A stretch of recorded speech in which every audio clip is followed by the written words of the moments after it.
தமிழக வெற்றிக் கழகம் தூத்துக்குடி மேற்கு மாவட்ட சட்டமன்ற உறுப்பினர் அன்னை வி.ஜி. சரவணன் அவர்கள் கடந்த 5 ஆண்டுகளுக்கு மேலாக ஸ்ரீவைகுண்ட தொகுதி மற்றும் அதன் சுற்று வட்டார பகுதிகளில் உள்ள ஆதரவற்ற ஏழை எளியவர்களுக்கு இல்லம் தேடி மதிய உணவு மற்றும் இரவு உணவு திட்டத்தை ஏற்படுத்தி உணவு வழங்கி வருகிறார்.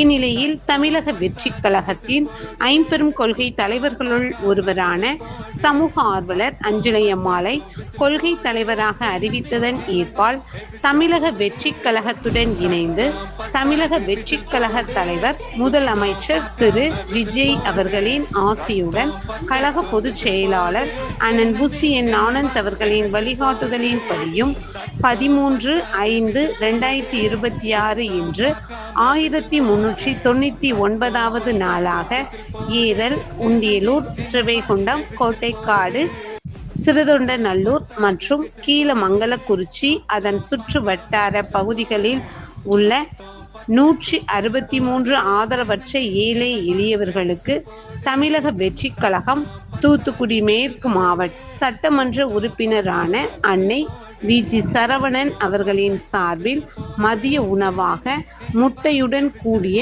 மொச்சை காரக்குழம்பு சாப்பாடு வழங்கப்பட்டது.